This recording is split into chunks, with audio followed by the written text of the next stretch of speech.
7 things that you need to know before you enter the vaccine debate, or before you even start discussing vaccines with anybody. You need to know these 7 things. Whatever side you're coming from, whatever background you have, these are 7 things that apply to everyone entering the vaccine debate.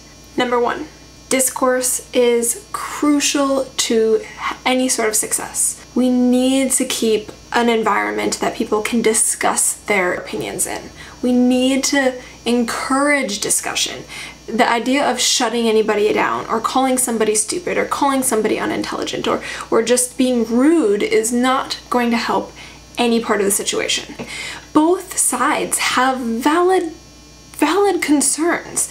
And so if we start name calling, if we start being rude, nothing gets accomplished. So we need to make a place where there's discourse, where people can discuss things and where people can feel comfortable to bring their concerns, to bring their worries to the forefront. So let's, number 1, remember that we need to keep communication pathways available. Number 2, there is research on both sides. I know everyone on vaccine side is going to say no, the research doesn't stand on the other side, and everybody on the other side is going to say no, the research doesn't stand on the vaccine side. But here's the deal. There are educated people on both sides, on both platforms of this issue. That's why this is a cloudy issue. It may seem blatantly clear to you that your side is right, but there's research on both sides. There are a lot of scary chemicals and detrimental side effects to the vaccines. There's science behind that. On the other hand, there's lots of science behind how vaccines have been successful in preventing diseases, in lowering the amount of disease that is seen. Number 3 is don't make black and white statements, such as vaccines are bad, vaccines are good. Those are far too simplistic for the argument at hand. Instead, we need to start looking at specific things. Are there specific vaccines that are good? Are there specific vaccines that are good at different times? Are there certain ingredients that are okay and certain ingredients that are not okay? Are there certain blood types? Are there certain backgrounds or medical histories that would make one child more prone to catching a disease and one child less prone to catching a disease? Each person is different and each person is an individual, and if there's any way to determine how to help children to be healthy, we need to look at the specifics. So the black and white statements are completely useless. Maybe there are some vaccines that are necessary.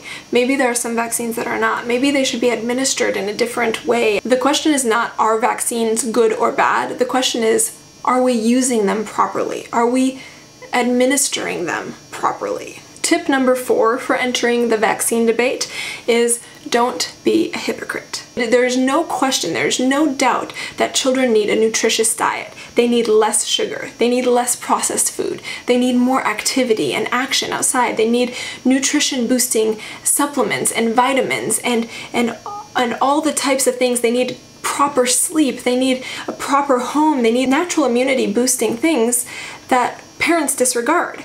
And so they give their kids vaccines and then they let them eat all the sugar in the world and don't feed them healthy food, preferably organic food. They don't care about any of the things that they can do on a daily basis, and yet they say they're keeping their child healthy by giving them vaccines.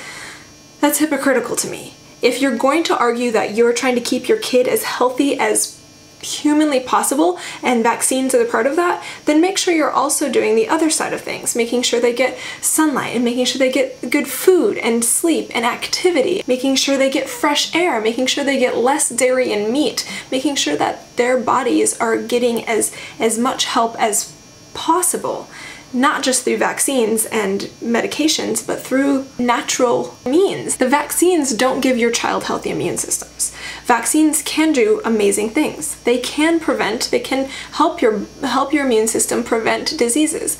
But you can't just do that and then feed your kid lots of sugar and processed food and unhealthy things and then say, oh, it's the unvaccinated kids that are at fault. No, it's your child's poor immune system, and all parents have the responsibility to make sure their child gets healthy food. Let's first start talking about what keeps our kids healthy, and if vaccines are part of that, then let's augment our children's health with vaccines, but vaccines are not the end all. Health starts way before vaccines, and health is an everyday, ongoing process. The fifth thing you should know before entering the vaccine debate. This is a really difficult one for me. This is a really difficult one for everyone. But we should be able to admit when we're wrong about something. If there is evidence that comes out that shows that your original thought or idea is wrong, be able to look at it with a scientific and an open mind and an inquiring mind, and be able to say, I was wrong, I was misinformed, I was confused. Be able to say that. Recognize that our goal is the same. Our goal is to keep our children healthy. And if you're wrong about something, be able to admit it. Number 6, my 6th tip before you enter the vaccine debate is never stop researching. Never become completely convinced of one side or the other. It's okay to make a decision. Decisions are good, but don't stop researching. Keep researching, keep reading what comes out. Science is always evolving. I want to keep following science, and I want to keep in the know on things. And my final tip for entering the vaccine debate, and this may not apply to everyone, it's your decision, but my 7th tip is pray for guidance. I don't believe that we have the ability to make these kinds of decisions on our own. And I believe that God knows. God knows what's best for each individual child. We are in a sinful world, in a sinful state, and this isn't the way He wanted things. He never wanted there to need to be vaccines. God is not going to let you down. And furthermore, everybody on both sides of this debate, whether you're for vaccines or against vaccines, you're probably caring about the health of children.